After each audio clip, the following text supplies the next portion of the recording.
If you work in quality control at a candy factory, you know strict safety regulations come with the job. It's why you partner with Grainger. Grainger helps you find the high-quality and compliant products your business needs to inspect, detect, and help correct issues. And the sweetest part is, everyone gets a product that's as safe to eat as it is delicious. Call 1-800-GRAINGER, click Grainger.com, or just stop by. Grainger, for the ones who get it done. If your job at a healthcare facility includes disinfecting against viruses, you know prevention is the best medicine, and maintaining healthy spaces starts with a healthy cleaning routine. Grainger's world-class supply chain helps ensure you have the quality products you need when you need them, from disinfectants and cleaning supplies to personal protective equipment, so you can help deliver a clean bill of health. Call 1-800-GRAINGER, click Grainger.com, or just stop by. Grainger, for the ones who get it done. Hello, my name is Spencer, and in my podcast called The Dictionary, I literally read from the dictionary, but add in my personal comments and stupid jokes to make it more interesting. Episodes are family-friendly, short, and air every single day on basically every podcast platform. Come join me on this journey filled with edutainment. Hello and welcome to How Did This Not Get Made? This is the podcast all about the movies you never saw, the scripts that were never written, and the ideas that never even made it to the page. My name is David Spencer. My name is Daniel Kaka. And I'm Michael Hunter.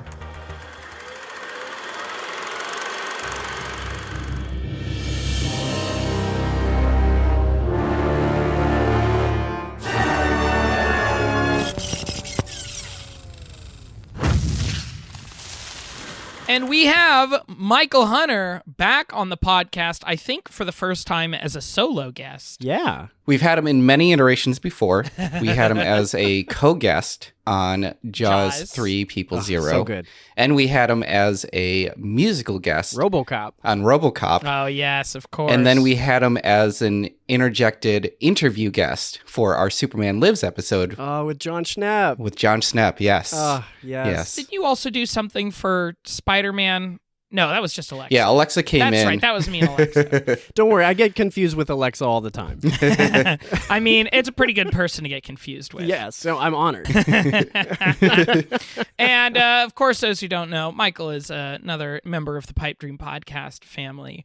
Michael is the second dad of pipedreampodcast.com. Yes. If we go with the order of joining, it would be me, then Michael, then Dan, then Alexa. Of course, host of Come On Fahuqua Pods, and an extraordinary musician as well, which I know is going to play into what we're going to be talking about today. Yeah, that's right, Michael. I described you as a musician. How do you feel about that? I would at the very least say lyricist. Lyricist. I will take musician. You're a lyricist, and you can put some amazing intro songs together. I think that counts as an artiste. I see your point. Thank you, David.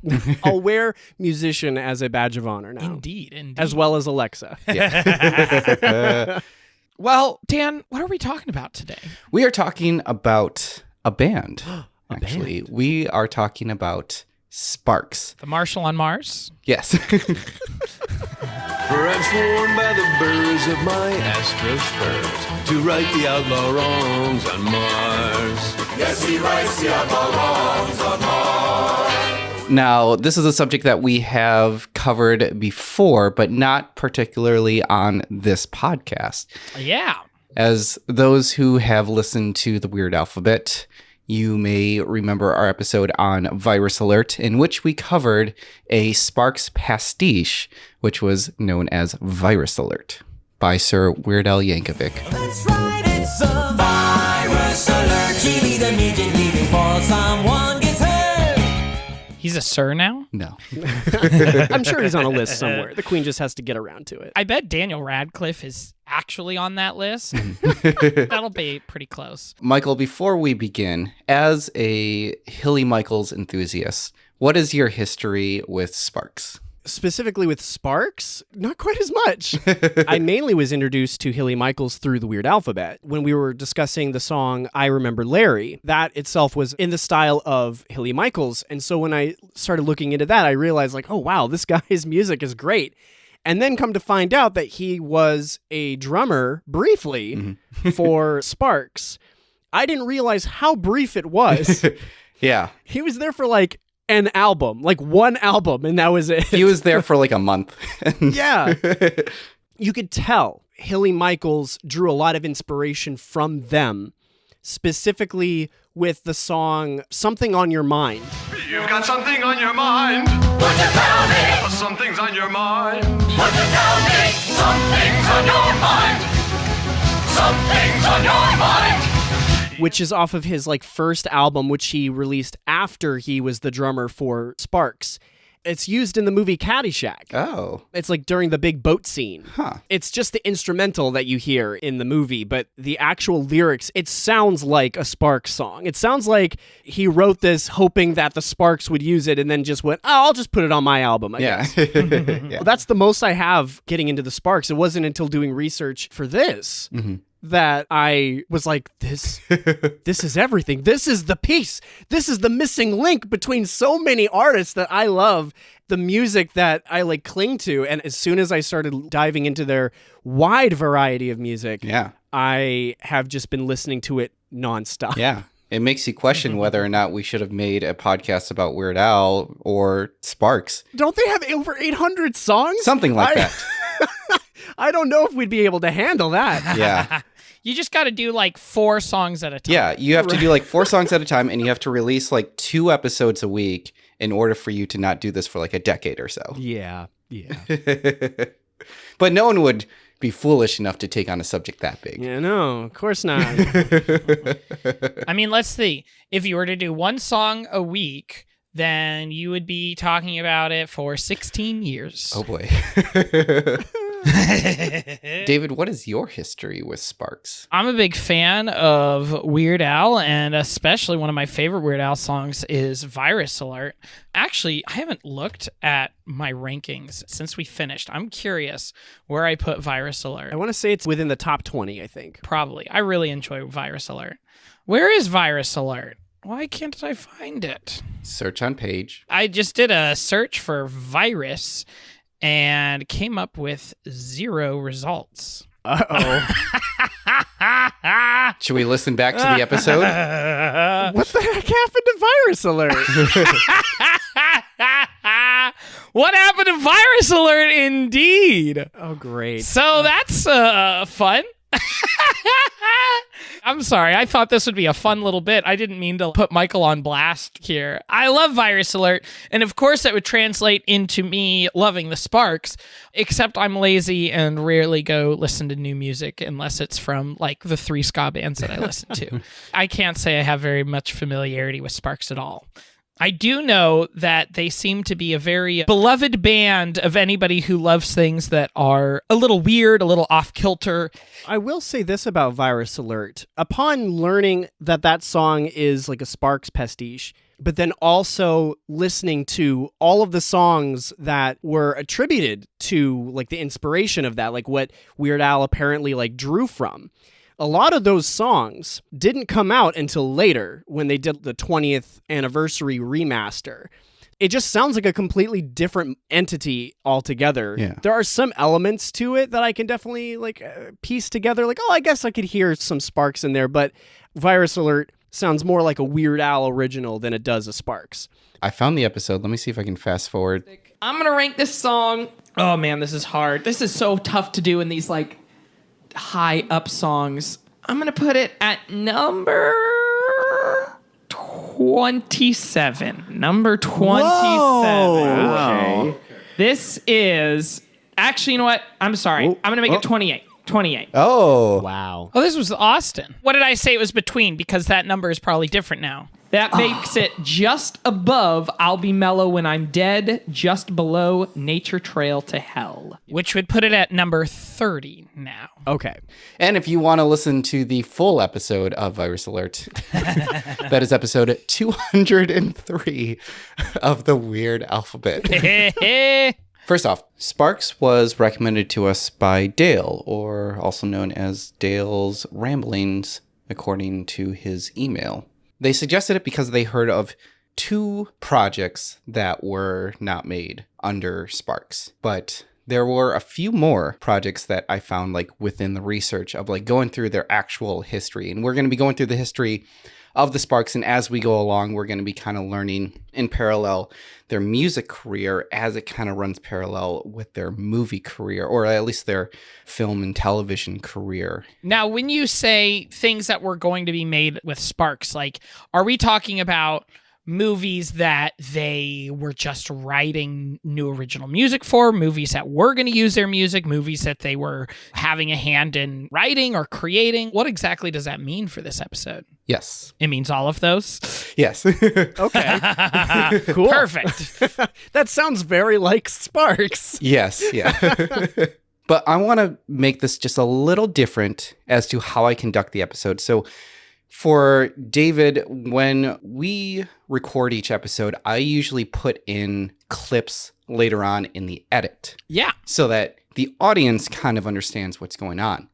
Now, I'm going to do this a little differently for when we record. As we're going along with this episode, I'm actually going to be playing some music that Sparks had made throughout their career. Mm-hmm. So as we go along with the notes, you're going to be able to hear the musical journey that Sparks went along, so you can actually hear the evolution of their sound through their career. Very cool. Awesome. Step into the world of power, loyalty, and luck. I'm gonna make him an offer he can't refuse. With family, cannolis, and spins mean everything. Now, you wanna get mixed up in the family business. Introducing The Godfather at ChumbaCasino.com. Test your luck in the shadowy world of The Godfather slot. Someday, I will call upon you to do a service for me. Play The Godfather now at ChumbaCasino.com. Welcome to the family. No purchase necessary. VGW Group. Void where prohibited by law. 21 plus. Terms and conditions apply.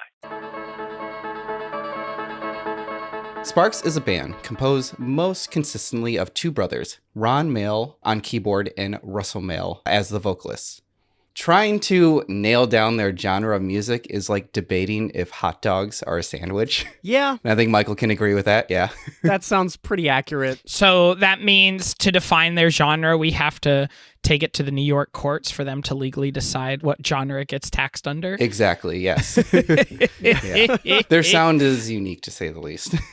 They have been described as your favorite band's favorite band and the best British band ever to come out of America. Yep. So you're saying they are for music what Neil Cicierega is for the internet? Yes. Yep, that's a pretty good comparison, actually, yeah. You listen to a lot of Lemon Demon, a lot of Sparks influence, especially in the later albums. Very experimental, very almost operatic, very wordy music that the Sparks just eats and just constantly consumes and distributes to the world.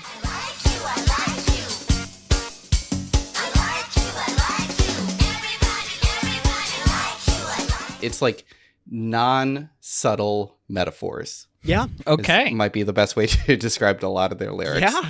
Yeah. A lot of their songs, you can listen to it at face value. Most of the time, it's very upbeat. But when you listen and actually take in the lyrics, not only do you discover that there is a character that they are putting on, that it's not just the band singing as the band, it is a character with a very particular point of view, a very particular story, and that usually the story involves something incredibly tragic. For example, their song Tits. Yeah. It's... Yeah, which on face value, you're just like, oh, this is just a song about breasts. And then you look at the lyrics and you're like, oh, no, this is about a guy who his wife had recently had a child and is talking to a guy at the bar to find out that the guy that he's talking to at the bar is having an affair with his wife. Yeah. And you're like, was this really about tits at all? Well, it was, because technically the song is also about the guy is complaining that he can't enjoy the boob because the baby's enjoying the boob. And turns out someone else is enjoying the boob when he's not. Tits were once a source of fun and games at home. And now she says tits are only there to feed our little Joe so that he'll grow into a man. It's just such an interesting, weird way to like enter into the story, is like through this particular subject. So yeah, it's exactly what you're saying. It's like when you finally read the lyrics of Hey Ya by Outkast, and you're like, oh, this is a tragic story. My favorite song, Blue Comb 78 by Five Iron Frenzy. For most of it, it's like, oh, it's about a kid who lost his comb. And then you're like, oh, wait a minute. There's some real sad things going on here. I mean, that for me, that's Where's My Hairbrush? I'm kidding. Or Dick's Automotive. Go listen to Dick's Automotive, kids. Contrary to assumptions that the brothers are British, Ron and Russell are from the U.S., more specifically the Pacific Palisades, which are about 20 miles west of downtown Los Angeles. Their father, Meyer Mel, was a graphic designer and a caricaturist for the Hollywood Citizen News, and their mother, Miriam, was a librarian. Unfortunately, their father passed away when they were young. Ron was 11 and Russell was 8. Growing up, the primary way they were exposed to music was through the radio and gravitated towards English bands like The Who, Pink Floyd, The Kinks, The Beatles, Rolling Stones, and The Move. The brothers even convinced their mother to drive them all the way to Las Vegas when the Beatles performed there in 1964. Both of them attended at UCLA, with Ron, who started in 1963, studying cinema and art graphic. And then Russell, later on in 1966, he would major in theater arts and filmmaking. While in college, they started dabbling and making their own music with band names like Moon Bakey Abbey, Urban Renewal Project, and Half Nelson. On January 14th, 1967, the two would put together their first recordings under the band name Urban Renewal Project, and with the help of married couple Fred and Ronna Frank at the Fidelity Records studios in Hollywood. They laid down the tracks The Windmill, A Quick Thought, As You Like It, and Computer Girl. Computer girl, my computer girl.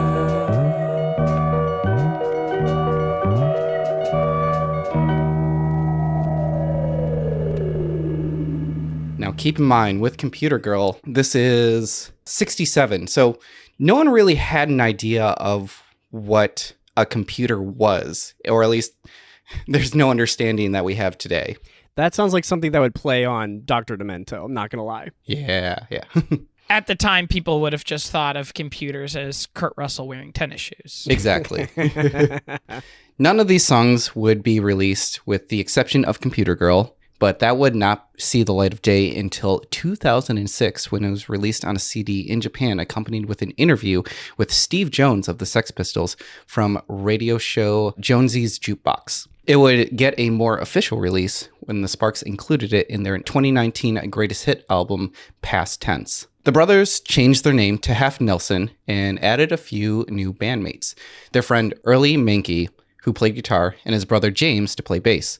When they started recording a demo tape, they tried getting away without having a drummer and just started banging on random objects around the studio, but that was not sustainable, so Russell ended up calling one of his friends, Hurley Feinstein, to actually play drums. They managed to scrape together about 12 songs and recorded a demo. The story isn't too clear on how this happened, but this is kind of the gist of what happened. So Russell was on and off dating a band member of the GTOs, or Girls Together Outrageously. Her name was Miss Christie. Now, she was also on and off dating producer Todd Rundgren. Miss Christie, she loved the songs that were being made by Half Nelson, actually showed the demo to Todd. The band then put together a show for Todd and other friends who wanted to attend in their rehearsal space. Now, this was in a place called the Doggy Factory, and it was not the name of a nightclub. No, it was actually a factory where they made dog beds. Yep. Yeah. Their big number that caught everyone's attention was the song Slowboat, where Russell and Ron sat on a papier-mâché boat that would be wheeled across the stage.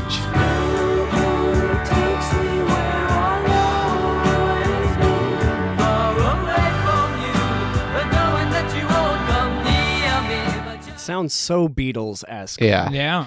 So Todd Rundgren, he liked what he saw and decided to become the producer for Half Nelson's debut self-titled album under Bearsville Records. They released the record in 1971 with very little success. The record label thought that the lack of sales might be due to the name of the band. So they suggested the Sparks Brothers, which was a play on Marx Brothers. But Ron and Russell, they were not a fan, so they simply just shortened the name to Sparks. Drop the. They changed the name of their band, and then they changed the name of the album and then re-released it, basically the same album, in 1972. And that's when they started to see some success when their single Wonder Girl got some local radio airtime. She was a wonder girl, a some girl of girl. She was a wonder to her friends. The band regrouped and put together a second album, A Wolfer in Tweeter's Clothing. Yeah. It was produced by Thaddeus James Lower, Rundgren's engineer and former lead singer of the Electric Prunes. The album was released in February 1972 with little success in the US, but their single, Girl from Germany, was very popular in the UK.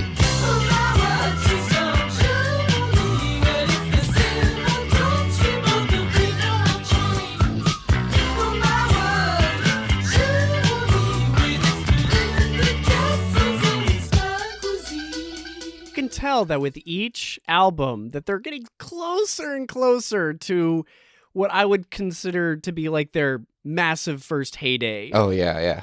That sound is gravitating further and further away from like a Kinks or Beatles sound and more unique and original. Yeah. I mean, we've seen this with other bands as well, but like even Beatles had that evolution as well, where it was like, we're a 4-piece band, 4/4 beat, keep it simple. All of a sudden they do Lonely Hearts Club Band, and you're just like, holy shit, They are really good at what they do. Oh, yeah. That single, Girl from Germany, that led them to do a tour in the UK.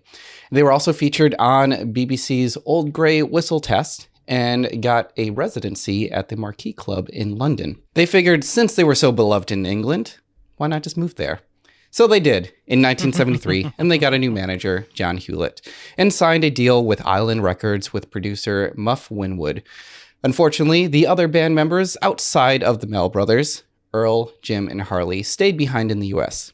In the UK, they hired Adrian Fisher for guitar, Norman Dinky Diamond for drums, and after placing an ad in the Melody Maker that read, "Wanted bass player for Sparks, must be beard-free and exciting," they got Martin Gordon on bass. Now, together, they recorded a new album, probably their most famous album, Kimono My House. Yes. Released in 1974 with their hit single, This Town Ain't Big Enough for the Both of Us. So yeah, if you have ever heard the Sparks before, or like vaguely have heard of them, most likely you have heard just that song. Yeah. I mean, and that whole album, it kind of changed the game. Yeah. Nobody really at that time had heard something like that. Queen probably was around, but they were still trying to find their footing. This was Bohemian Rhapsody before Bohemian Rhapsody. This very operatic sound with the heavy rock, and it kind of flipped what people thought music could be on its head, which I would imagine probably inspired Freddie Mercury to be like, I could do that. Yeah. The album and the single landed them a gig on BBC's Top of the Pops, where they performed on May 9th, 1974, sending their single to number 29 in the UK charts. And after they played again on June 6th, 1974, their single went up even higher, topping out at number 2. Oof. Sparks Mania had begun. Most notably, what caught people's attention was the expressionless Ron, more specifically his Charlie Chaplin-esque mustache, most commonly labeled as a Hitler mustache. This is in contrast with his energetic brother singing next to him on stage. Sense of mystery of like, who is this man? Why does he say nothing? Why does he have a Hitler stash? What's going on? In the documentary, they display this really well. They actually show a lot of people who are talking about this on like late night talk shows where they're like, did you see that guy with a Hitler mustache or dressed like Hitler just like playing on Top of the Pops? Word spread just because of like that absurdity. So then everyone had to find out what was going on. How to have fun anytime, anywhere. Step 1, go to ChumbaCasino.com. ChumbaCasino.com. Got it. Step 2, collect your welcome bonus. Come to Papa welcome bonus. Step 3, play hundreds of casino-style games for free. That's a lot of games. All for free? Step 4, unleash your excitement. Woohoo!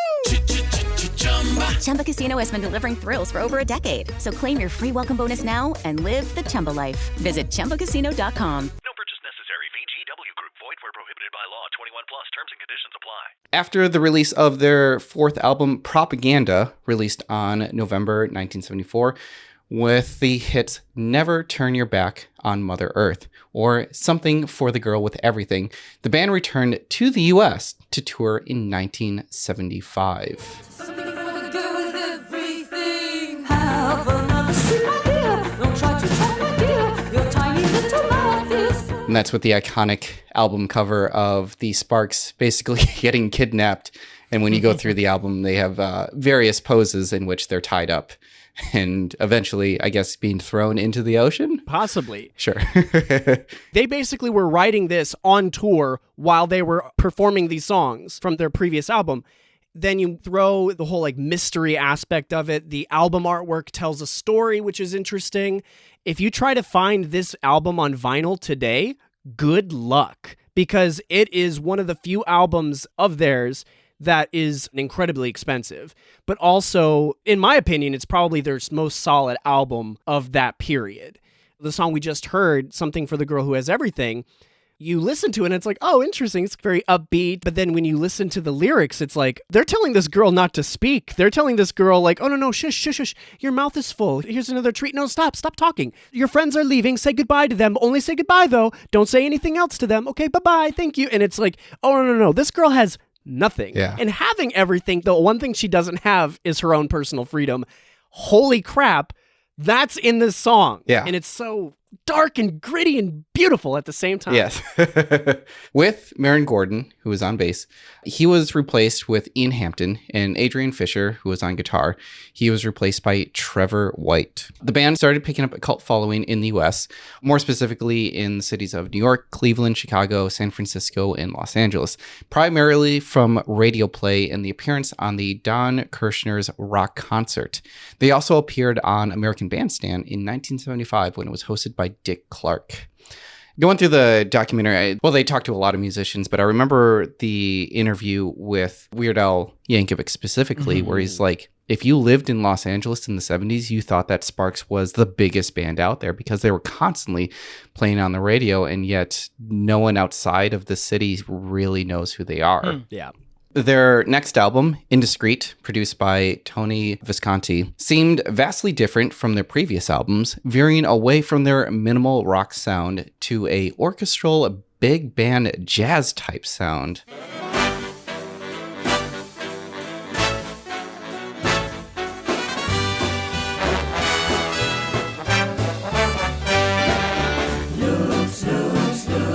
You had sense, you had style, you had cash galore.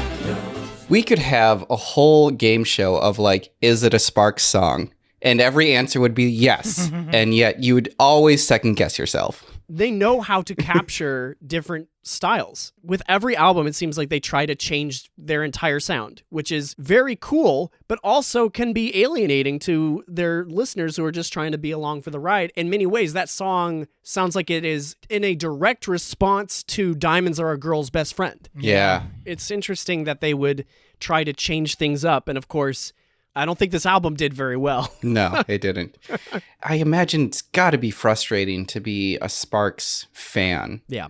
Trying to keep up with their albums, and you're expecting one thing. You're like, this is coming off of Propaganda. And you're like, all right, I'm so excited for their next album. And like you mentioned before, Propaganda seems to be like this continuation of Kimono.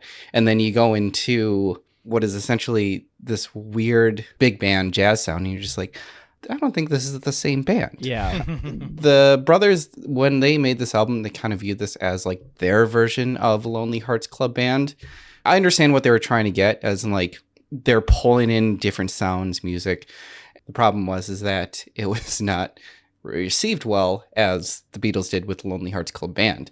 It was after this album, the band decided it was time to move back to Los Angeles. And with that, another rotation of band members. So now we have Sal Maida on bass, Jeffrey Sallin on guitar, and Hilly Michaels on drums. Ah, yes. It was around 1976 that the Mel brothers started getting involved in film. Now, the two have been interested and inspired by French cinema and the French New Wave. Even when they were back in college, Russell made a short film called Très Sérieux, which in French translates to very serious, which starred their friend and former guitarist Earl Mankey, who was actually credited as Jean-Paul Mankey, just to further emphasize how French this film was. One of their favorite French filmmakers was Jacques Tati. He was most known for his film Playtime. For Tati, he was nearing the end of his career and was hoping to make one more film, Confusion. The name of the film was going to be Confusion, not to confuse anyone, which he started plans for in 1974. He planned to collaborate with Sparks, who at first he had no idea who they were, to help bring in a younger audience. The plot would take place in a futuristic Paris centered around television, advertising, and the infatuations of modern society. In the script, the character Monsieur Hulut, a socially inept character portrayed by Tati, who had appeared in multiple Tati's films before, he would be killed off in the first scene. The scene was an opening gag for a TV show where Hulut was being shot by a prop gun, but prior to was replaced by a real gun. The story would follow two American TV show employees, which would be played by Russell and Ron, who were hired by a rural French TV company, La Camp, to help show how TV is really made. The film would eventually diverge from a humorous film that Tati was known for and would focus on our obsessions with movies, TV, office work, communication, and political messages. The film unfortunately never got made due to multiple reasons. There was Tati's health, which was declining. There was also Tati's bankruptcy that he was dealing with. And then eventually Tati's death in 1982, which literally was the nail in the coffin for this film. Yeah.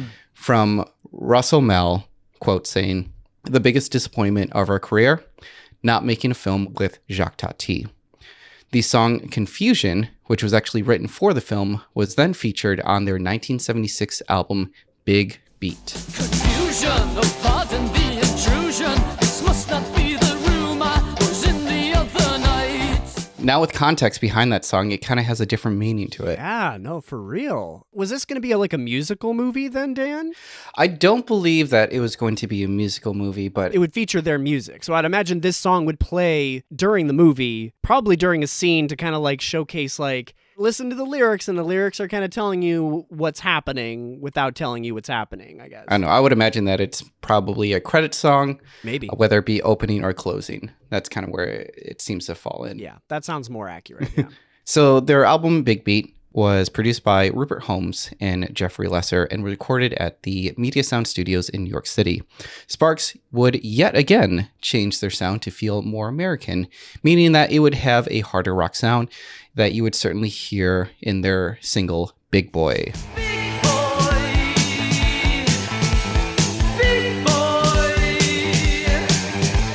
You can definitely hear the Hilly Michaels drum. Like, that is very Hilly Michaels. It is deep, it is heavy, and that is obviously about the burger joint.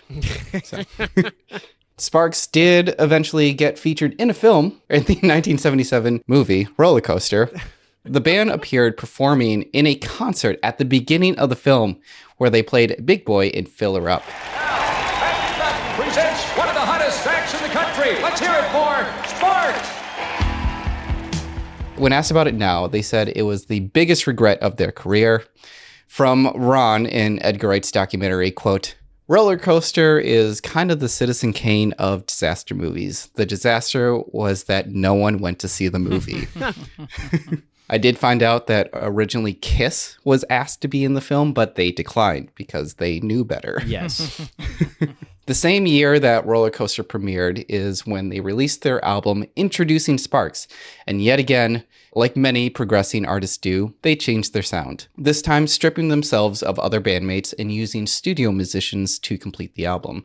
The music was more somber and seemed more serious. How to have fun anytime, anywhere. Step 1. Go to ChumbaCasino.com. ChumbaCasino.com. Got it. Step 2. Collect your welcome bonus. Come to Papa welcome bonus. Step 3. Play hundreds of casino-style games for free. That's a lot of games. All for free? Step 4. Unleash your excitement. Woohoo! Chumba Casino has been delivering thrills for over a decade. So claim your free welcome bonus now and live the Chumba life. Visit ChumbaCasino.com. No purchase necessary. VGW Group. Void where prohibited by law. 21 plus. Terms and conditions apply. In one review from Thompson of AllMusic, he said, quote, "It's hard to visualize any album even being more disappointing than this one." And you know what's interesting, too? You tie this into Tati's death. Ron writes the music. He writes the lyrics. He does it in a way that I kind of do my intro songs on Come On Fahukapods, where he puts together the sound first and then writes lyrics. He wears his heart on his pen. He writes what he feels, and it definitely makes sense now with that context why he would make such a somber album right after having that loss of an icon of his. Yeah, that makes sense. They talk about in the documentary about like how Ron writes, and yet you see it embodied through Russell because Ron is very reserved. He's kind of looked upon as like, oh, he's just the brother to the good-looking brother that like everyone is fawning for, and he's kind of like left in the back. And a lot of his insecurities is then reflected into his lyrics. But the thing is, Russell, who is the good-looking brother, is the one who's seeing those lyrics, and it has like this second meaning. It's such an interesting dynamic between the two of them. Yeah. I'm surprised that didn't separate them. You could easily see that trope where it's like, oh, the one brother's jealous of the other brother is like the face, all the girls love him, and I'm the reserved one that's actually writing these songs that the girls are like thinking that my brother's doing, and it never became that. It's admirable. Yeah. Everyone wants the Paul McCartney, no one wants the Ringo. Pretty much. I want a big surprise tonight. A really big surprise tonight.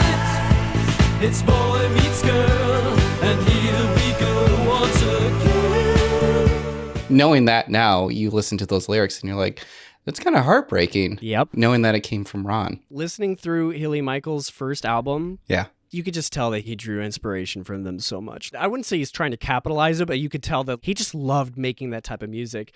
And you can even tell that in the documentary when he was talking about how he discovered them. He was like, oh my gosh, I listened to something for the girl who has everything. And I went, who is that? Who is this? It seems like he's just striving to be his own version of Sparks. This is the real sad part about Hilly Michaels, though, David and Dan.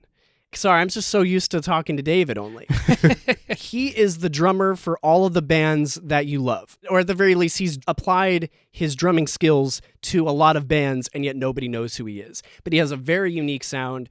You could just tell from his albums that he was really trying to do something. Only recently, I feel like he's actually gotten a cult following. Yeah. I think he's working on a new album currently. At the very least, he is going out of his way to re-upload and re-release his original music, which is great for someone like me, who up until this point hasn't been able to get a digital version of his albums. Yeah. I had to go off of vinyl rips at this point. Oh, I know that you had a few vinyls of his. I have all 2 of his albums. Technically, there's a third one, but it's him trying to do a re-recording of his hits. Huh.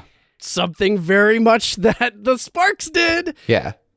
So there was an interview that Sparks did, the Mel brothers did, with a German journalist in Los Angeles. And she asked the brothers about their next album, and they lied, saying that they were excited to work with the producer, Giorgio Moroder. Oh, Giorgio Moroder. Talk about a legend. Yeah. The most famous song that I think he's done is I Feel Love by Donna Summers. So yeah, you've definitely heard that song before, and that is the sound of Giorgio Moroder. Yeah. So the journalists, knowing that they lied, came back with something along the lines of, that's weird. He never mentioned that to me. Luckily, she was kind enough to introduce the brothers to Giorgio, and together they produced the album Number 1 in Heaven. Giorgio was an interesting choice because he was a pioneer in electronic pop and disco, using a Moog modulator and Roland synthesizers to create that iconic electric sound that we now associate with 80s music today. Sparks went from being behind the times with introducing Sparks to being ahead of the curve with an 80s sounding album that was released in 1979. Although it could have been released sooner because there was no label that wanted to release it, that was until Richard Branson heard the album and thought it was amazing.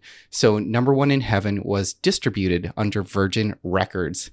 And it is very possible that Sparks is the reason for the electronica sound that we have got in the 80s. Yeah. Between the music that was made with Giorgio, their influence, also Wendy Carlos entering the mix with like her soundtracks.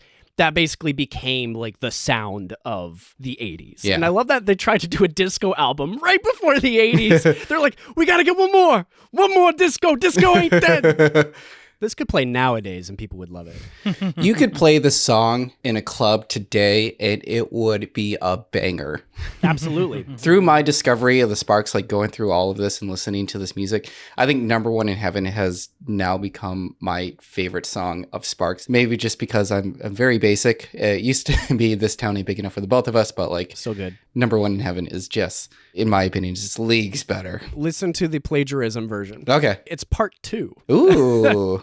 I'm surprised they didn't call it Number Two in Heaven. Right. Well, no. It's still the same song. It's just a continuation. God wasn't finished writing it yet. Okay? This is the number one song in heaven. Why are you hearing it now? You ask. Sparks and Giorgio Moroder were just lightning in a bottle, and they continue to work with each other to create their next album, Terminal Jive, which was released in January 1980 with their hit, When I'm With You.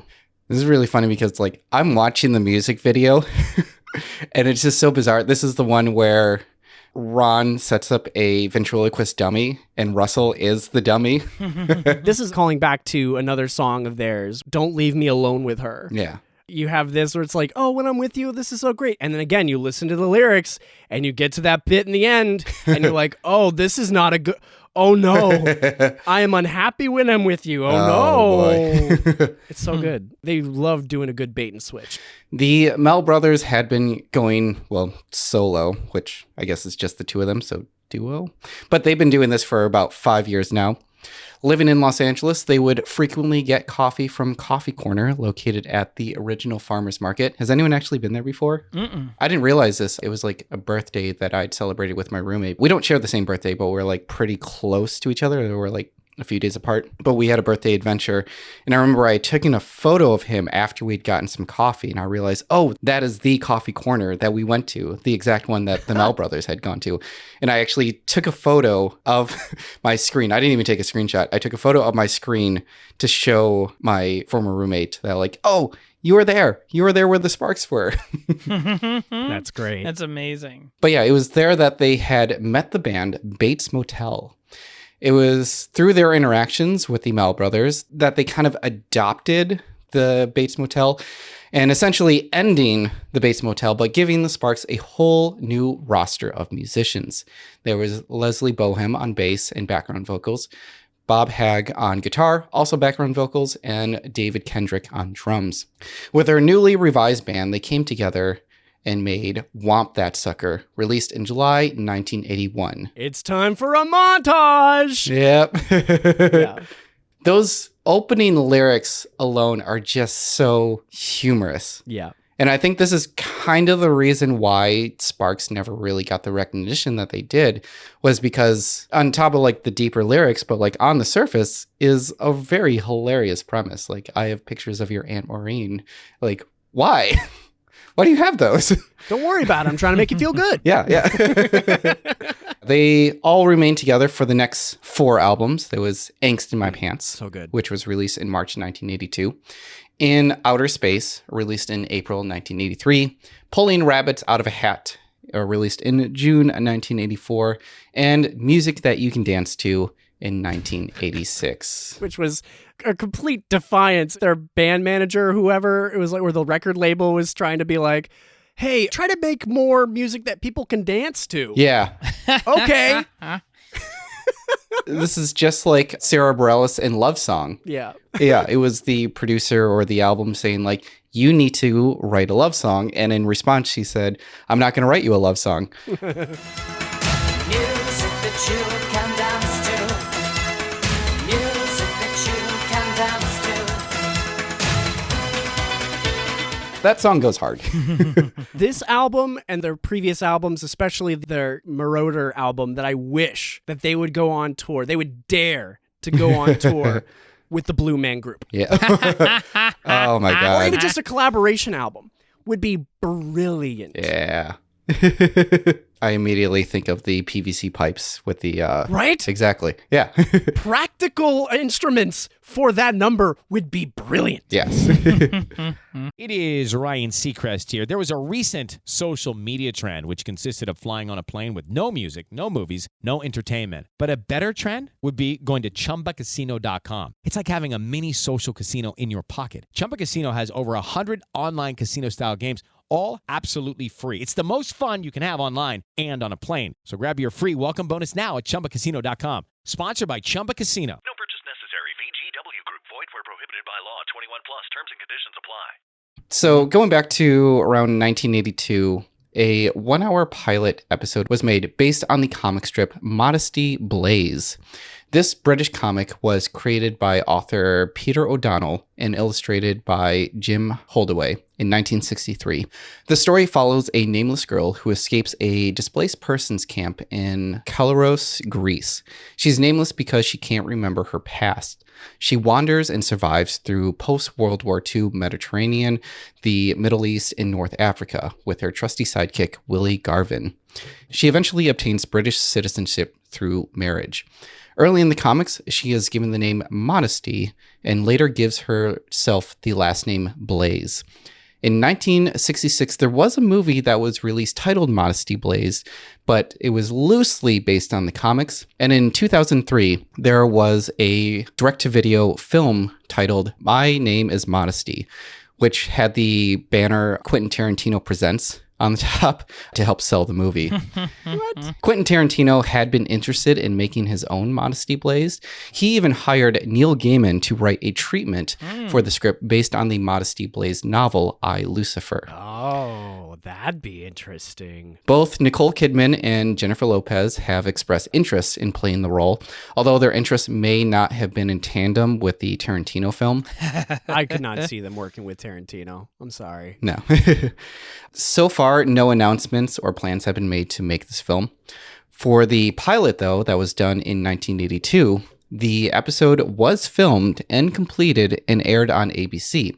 It starred Anne Turkel as Modesty Blaise and Louis Van Bergen as Willie Garvin. Modesty. Willie, what are you doing here?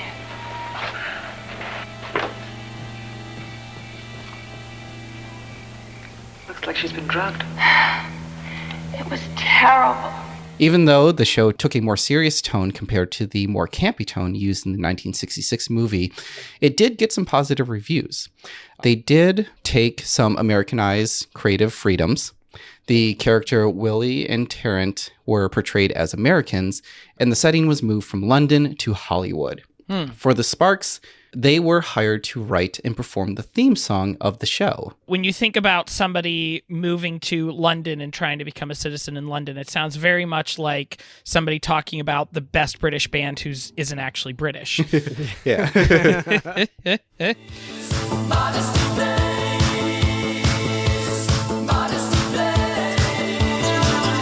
Knowing that now, you just have a completely different understanding of the song. But after the pilot failed to get picked up, the band kept the song and released it on their album, Music That You Can Dance To. But to avoid trademark infringement, they changed the title to Modesty Plays. Although, when you listen to the song, I don't know if you can recall back, I can play it again if you want, Russell still sings Modesty Blaise instead of Plays. But they were just trying to play it off to be like, oh, people will mishear it. Yeah.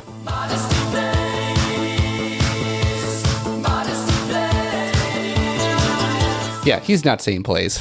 No, he's definitely saying Blaise. I feel like if you have it in your head that it's Plays, though, you wouldn't really think twice about it. Yeah.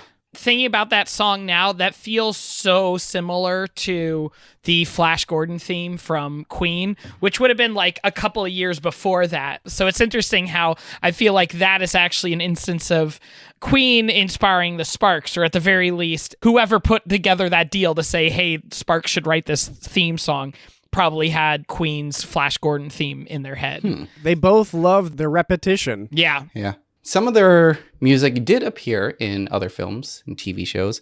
And for the sake of time and not having to revisit this, I'm going to actually go through all the appearances that they've done. So if you think that you have never heard Sparks before, this will prove that you have.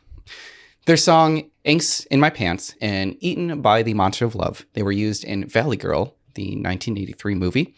They wrote the title song for the movie Get Crazy, the 1983 film, which was titled Get Crazy. They wrote that song? They wrote that song. Wow, okay.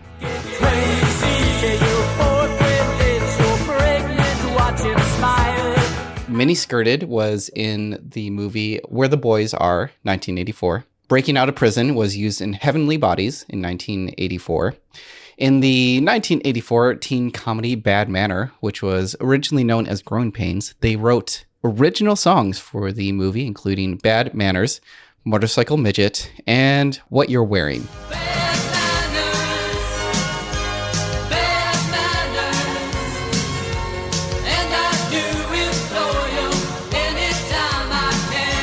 The title song, Bad Manners, was originally called Growing Pains because that was the original name of the movie, with different lyrics, which they had to change later to reflect the rebranded title, Bad Manners. They wrote music for The Armies of the Night for Fright Night, the 1985 film. The song Music That You Can Dance To was in the 1986 BMX film Rad, also known as Hell Track. Of course it was. Singing in the Shower was used in the film Black Rain, the 1989 film. National Crime Awareness Week was used in Unlawful Entry in 1992. They provided the original score and wrote the song It's a Knockoff for the 1998 film Knockoff. You keep thinking that you're really holding hands. Sorry, that's no hand. It's a knockoff. The number one song in heaven was in the French film Boarding Gate and Alan Partridge Alpha Papa, the 2013 film. Camel Jam and Nos Nos was used in Retention, the 2007 movie. Eaten by the Monster of Love was used in Cabin Fever 2, Spring Fever. And then This Town Ain't Big Enough for the Both of Us was used in the 2010 film Kick-Ass. Oh, yeah. It was. Tryouts for the Human Race was used in the film The Overnight and was used in Master of None. Beat the Clock was used in A Futile and Stupid Gesture, the 2018 film. So yeah, going into the late 80s, Sparks seemed to be in a decline again. Their 1988 album Interior Design did not appear in the charts in the US and more importantly in the UK. The world would not hear another Sparks album for another 6 years. At the time, the duo was working on adapting a manga, My the Psychic Girl. They were planning on making this into a film. My the Psychic Girl is a Japanese manga series written by Kazuha Kudo and illustrated by Ryoichi Ikegami from 1985 to 1986. Although it would not be known to a North American audience until May 1987 when the English version was published by Eclipse Comics and Viz Comics in a bi-weekly comic book format. In the series, we follow a 14-year-old girl with psychic powers, Mai Kuju, as she attempts to avoid capture from the Wisdom Alliance and the Kaidi Intelligence Agency. The Wisdom Alliance has already captured and has control over 4 children with psychic abilities and hopes to use them to eventually control the world. The brothers were consistently working on something within those 6 years. A lot of their effort was towards the movie, and other times they were just writing music and recording music for themselves. According to Christy Hayden, who worked with them during their hiatus and would eventually become their drummer, the two would work tirelessly. At some moments, they would spend 7 days a week working, writing, and recording from the moment they woke up until they fell asleep. Do we know how much music would have been a part of this movie? So their plan was to make this into a musical. Okay. Their hope was to have Sue Hark direct. He's known for Zoo Warriors from the Magic Mountain, and then he was also known for Once Upon a Time in China, which was a film series dating from 1991 to 1997, and The Blade in 1995, not to be confused with Blade. Right. That part in the documentary, you could tell that was them like struggling to keep relevancy. It wasn't just that they were trying to just do this movie on the side, because that was a big part of it. So they had saved up all this money from their previous albums. They weren't frivolous people, so they were able to live off of this money that they had made over the years.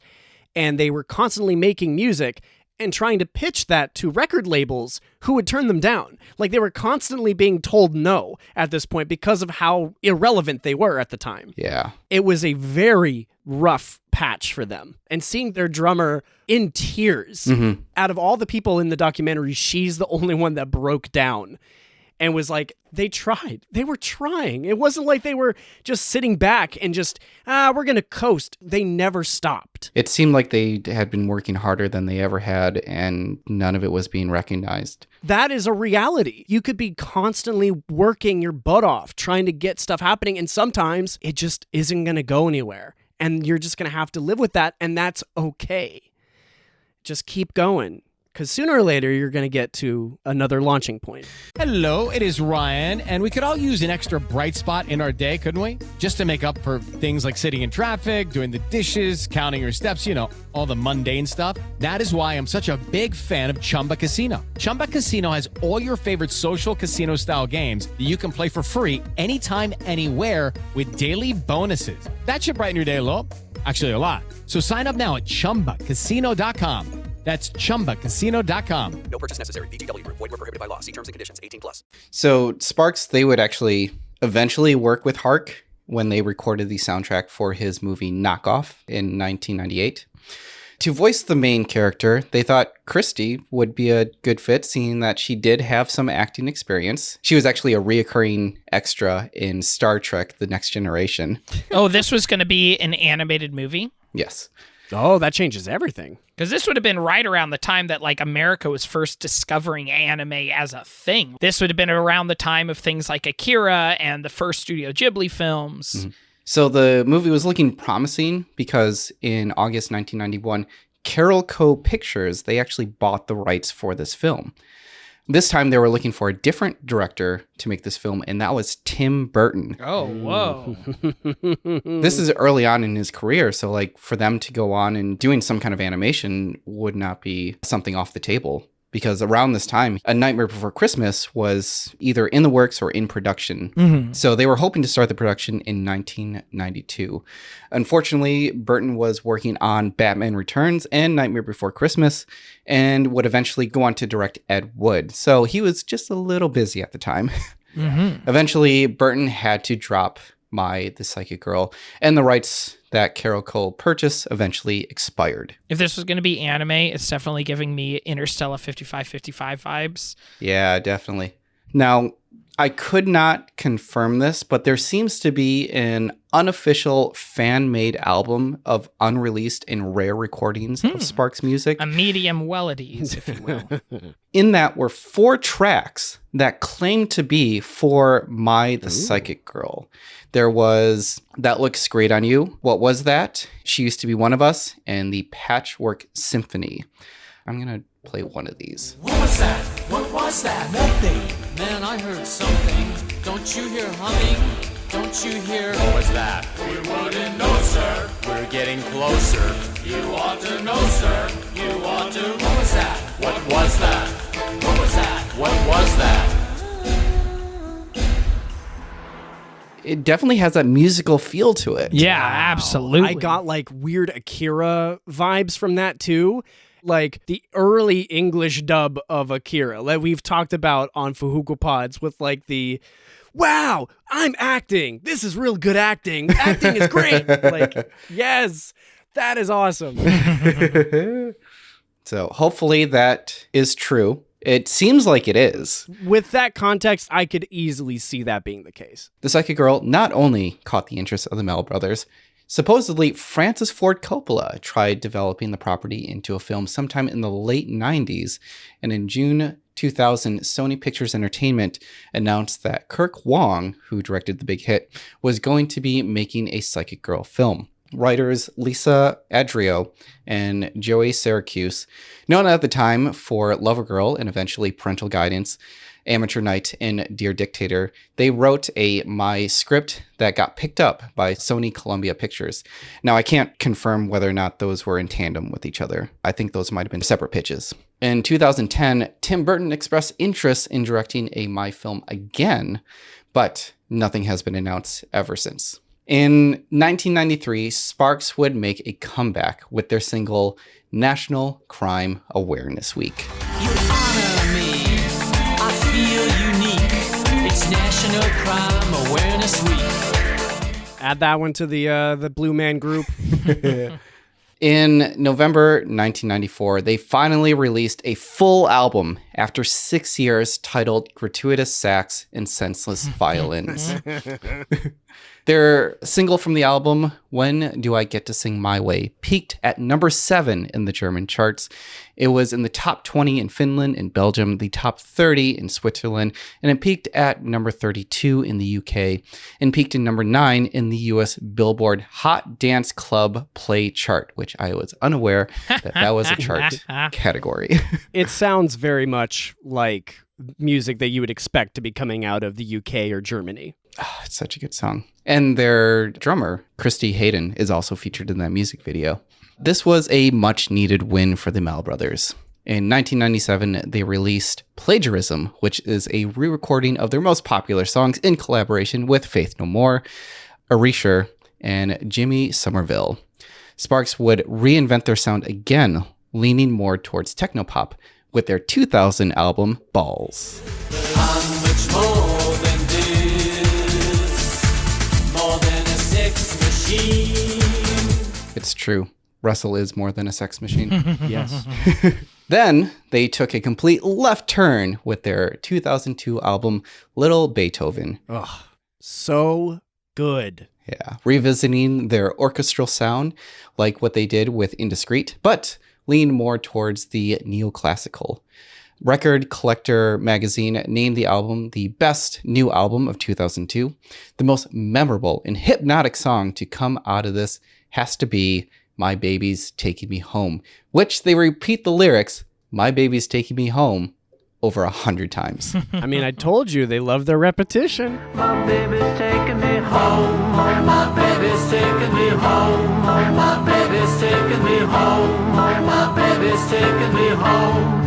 My baby's taking me home. So I want to emphasize with this, there's so much going on. I know that they repeat this, and I think they talked about this in the documentary as well, is that when you're listening to this, like every time that he says, My baby's taking me home, there's something else to it, and you can kind of interpret it for every time that he says it. The album doesn't really capture the emotions that are coming behind it, but if you listen to a live version of this, which I'm going to play right now, you start to hear that emphasis. My baby's taking me home. My baby's taking me home. My baby's taking me home. My baby's taking me home. What's interesting about this album in particular, it's so weird that like 2000, they released their kind of Europop album. David, remember Ozone, Drago Stadinte, Numa Numa? Yeah. Maya he, Maya who. That came out 3 years later. Sandstorm by Darude came out in 1999. In all actuality, like they were pretty much in front of a lot of that, like okay, we're going to do the Europop before Europop really becomes a pop thing. Like naturally, the music world just already evolves into it. Like they had this sense of looking forward. This album, the first song, Rythm Thief, is so bizarre. You would think that it's going to drop into like this electronica type sound that you would hear in a DDR game. Mm. Yeah. But it doesn't. And the fact that it doesn't showcases that they're like, yeah, no, we're past that. This is 2002. Yeah. We're past that. This could have been basically a sequel to the last album, but they chose to not go down that road. It just shows how like defiant they are in this music industry and in their creativity and just their evolution in music. Yeah. I'm the Rythm Thief. That whole album is just hypnotic and repetitious as hell. Yeah. It's ridiculous. So good. With their next album, Hello, Young Lovers, that was released in February of 2006. The brothers thought of this as a continuation of Little Beethoven and was critically acclaimed. All that I can think of was a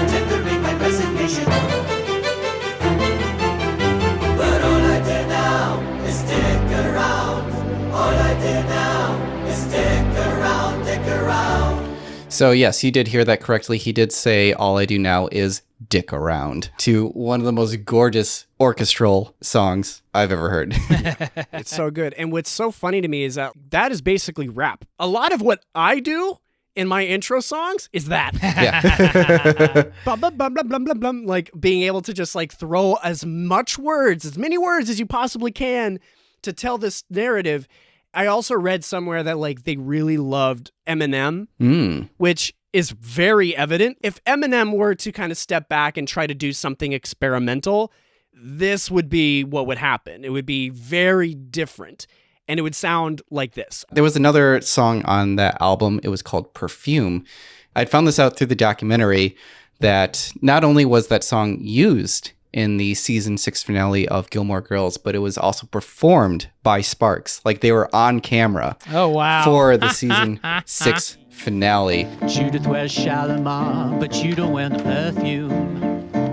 That's why I want to spend my life with you. That's why I want to spend my life with you. That's why I want to spend my life with you. Now, to put into context, Girlmore Girls in their original run was showrun by Amy Sherman Palladino, Tiny Hat enthusiast. And for season 7, she was kicked off of her own show. When you talk to any fans of Girlmore Girls, they kind of only recognize the first 6 seasons as being like, that's pure Girlmore Girls. Mm-hmm. And that was her only chance to really end the series. So when you watch the reboot that was done on Netflix, it's supposed to be a continuation from where season 6 ends and completely ignores what happens in season 7 because she was not around for that. Yeah.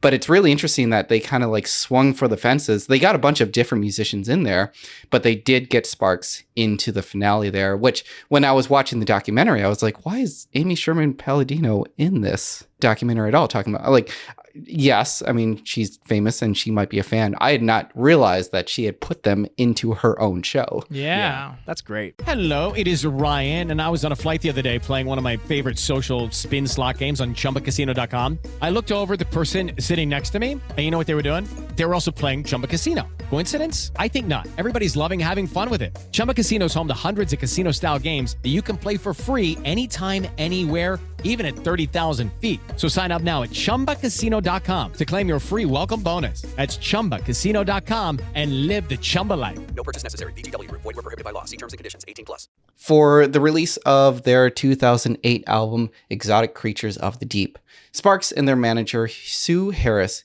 came up with an idea that they would put on a 21-night Spark Spectacular in London from May to June in 2008. Each night, the band would perform each of their albums chronologically in their entirety to the last night, which was in June 13th, 2008, where they would perform Exotic Creatures of the Deep, the day that the record premiered. Each night after performing the full album, they would play a rare track, songs that have never been performed before, that was actually voted on by their fans on the website. Although they've admitted some tampering with the voting just so that they could just play songs that they knew very well. Yeah.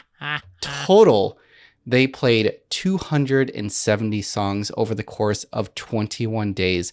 And it took them 4 months of rehearsal to get it all right. Wow. Weird Al, I dare you to do it too. Then you'd have to play Hardware Store, wouldn't you?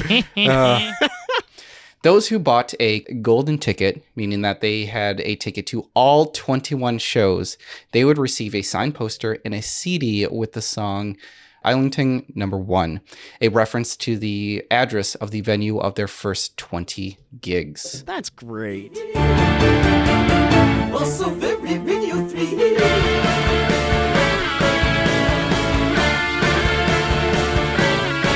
I don't know when Nightwish decided to become like a thing and really dig deep into the operatic metal. You have to admit that there's probably some Sparks influence in that. They weren't the only ones that were doing like this operatic metal. Yeah. At this point, if Sparks was done, I would be very satisfied and would have ended things on an incredible note, but they weren't. In August 2009, the band premiered a radio musical, Seduction of Ingmar Bergman. Mr. Bergman, let me welcome you to Hollywood.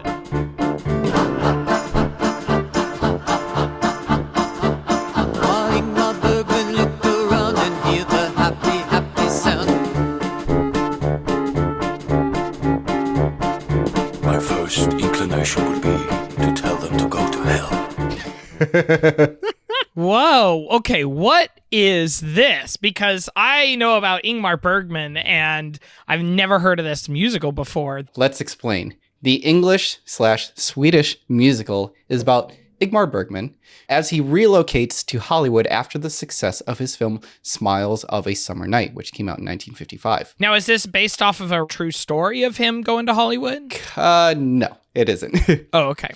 So what they've done with this is basically they've explored his emotional journey as he adjusted to Tinseltown. Now, their inspiration for the musical was actually based on their experience trying to get My produced, and also their missed opportunity with Jacques Tati. Interesting. The BBC Radio 6 held an event at the BBC Broadcasting House in London where they played the broadcast in front of a live audience, followed up with a Q&A with the Mal brothers. During the Los Angeles Film Festival in 2011, Sparks did a live performance of the Seduction of Ingmar Bergman at the John Anson Ford Amphitheater, directed by Guy Madden. So the show is essentially like, what if this great artistic impressionist filmmaker went Hollywood? Yeah, kind of the exploration of, to use the 90s term, of like selling out. Yeah, yeah. And what is that like?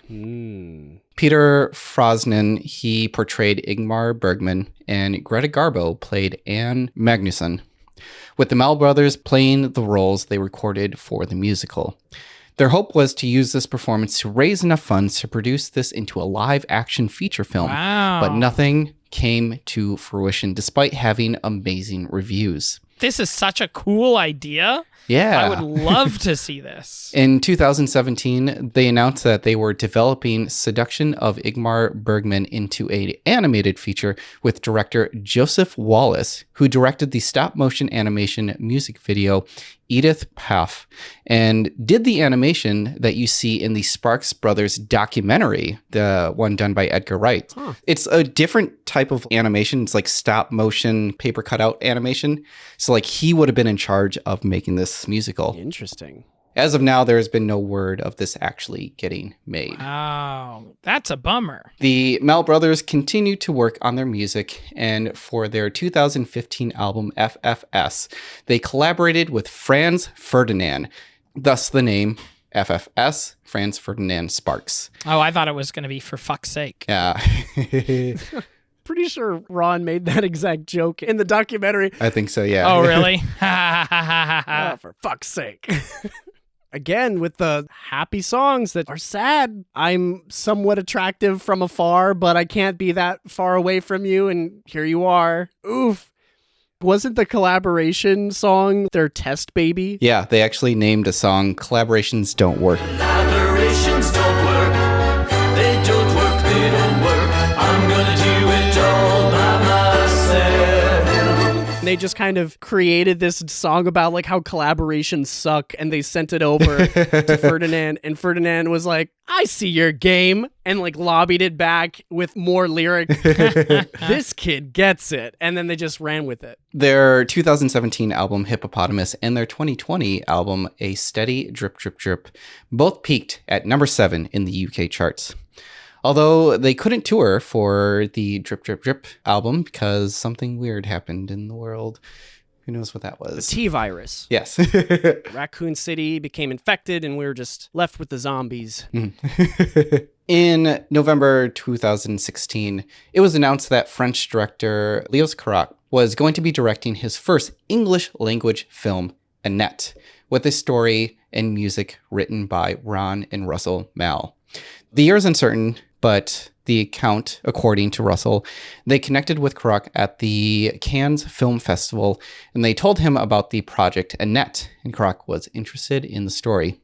When they got back to LA, they sent him the project. They were really hoping that this wouldn't turn into another situation with Jacques Tati or Tim Burton. Luckily, Léos Carax followed through with his promise.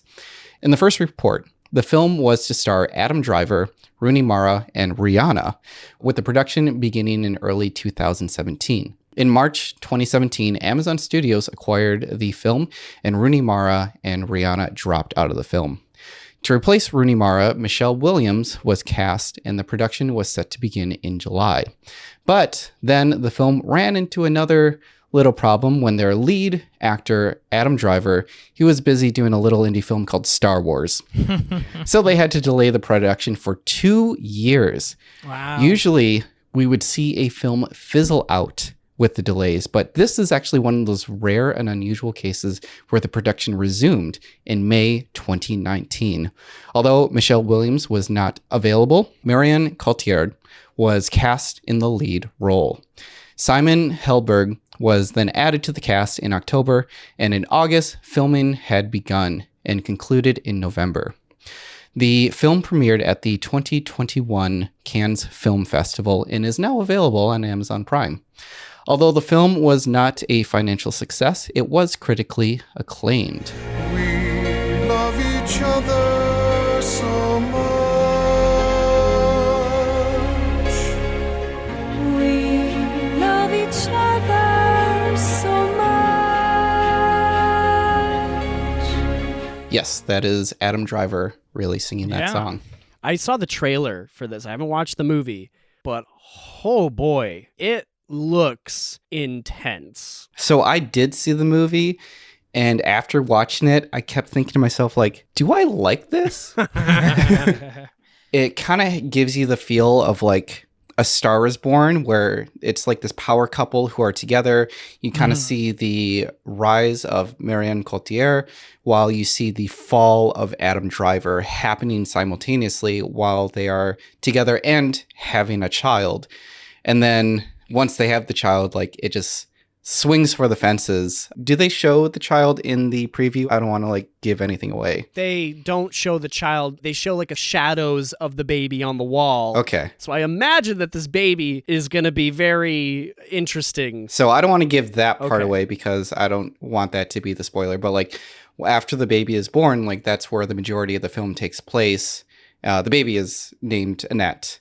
After that, that's when like things really fall apart. Basically, this is another one of those movies of like Adam Driver should never be in a relationship. Oh no, another marriage story all over again. But a musical this time. Pretty much, yeah. I believe the Sparks are also in this as well, like as themselves kind of. Yep, Sparks are in this. They have a role in the beginning. They kind of bookend the movie where they show like the whole crew almost. Like they even show the director as well as they're recording the first song of the movie. And then they finish out with the song where they actually have the entire cast and crew like walking through this valley, and you get to see that. So it's kind of like this fourth wall breaking moment in there. And then they have a very small cameo where they are the pilots of a private jet. Okay. I'll have to watch it. I just didn't have time. Adam Driver, he did win Best Actor at the Florida Film Critics Circle. The film won Best Production Design, Editing, and Sound at the Caesar Awards. Leos Carax won Best Director at the Caesar Awards and the Luminaires Award. The Mel brothers, Ron and Russell, they won Best Music at the Caesar Awards and the Luminaire Award. The Mel brothers were the main subject of the 2021 Edgar Wright documentary, The Sparks Brothers, which perfectly encapsulates the life and career of the brothers and their band.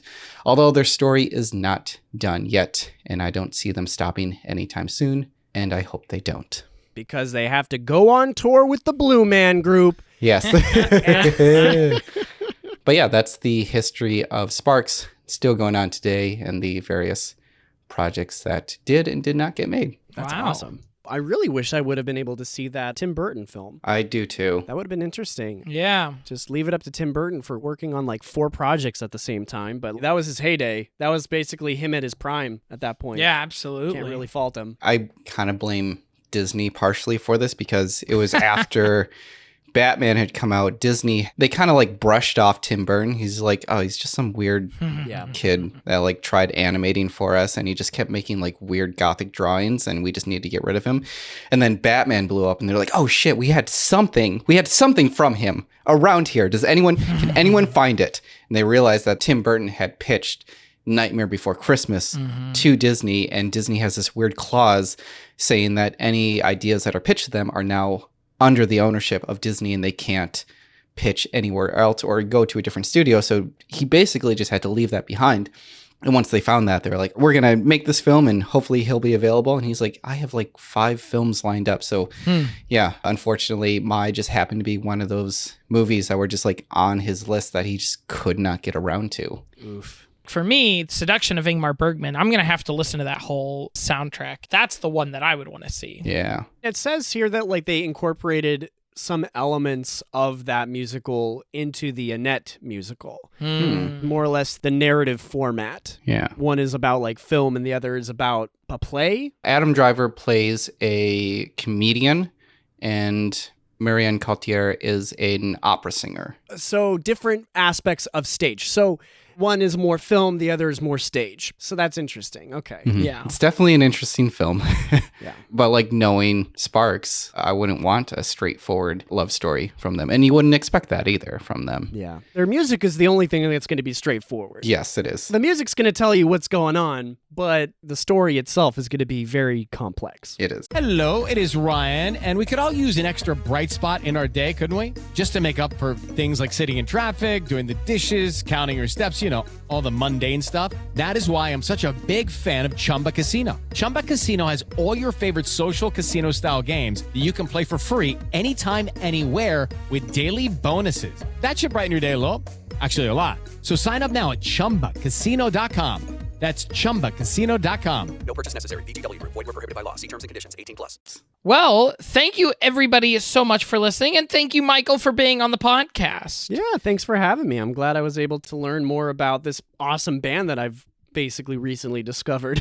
Yeah. And if people want to find more of what you got going on, where can they find that? I'm, as we mentioned earlier, a co-host of Come On Fahuka Pods alongside David. Yeah, a Homestar Runner podcast. Yeah, Homestar Runner podcast. I assume at some point we're probably going to talk about Sparks on that podcast. Sure. I wouldn't put it past the Brothers Chaps.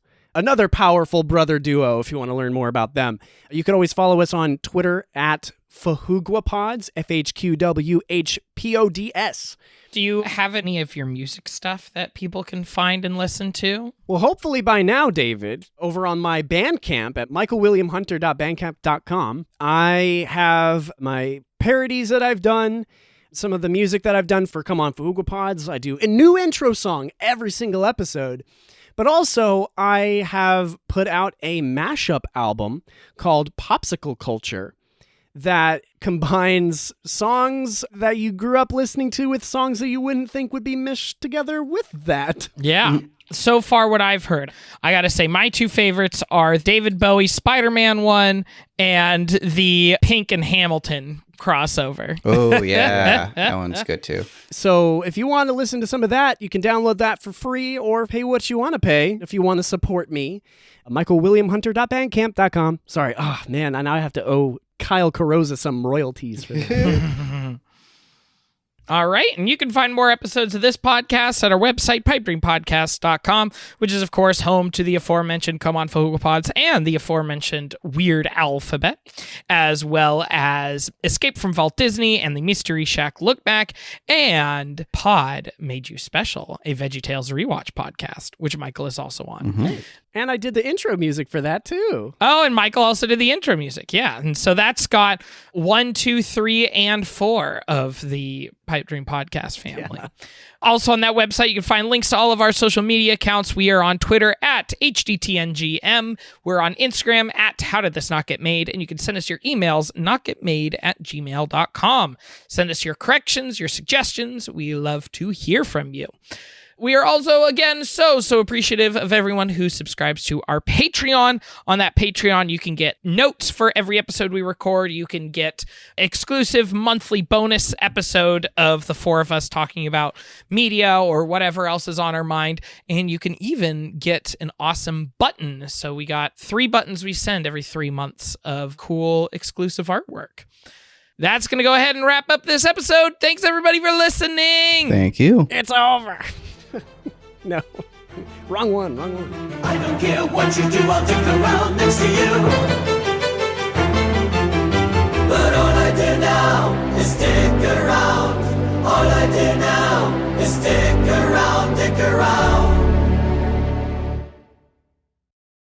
Hello, it is Ryan, and I was on a flight the other day playing one of my favorite social spin slot games on ChumbaCasino.com. I looked over at the person sitting next to me, and you know what they were doing?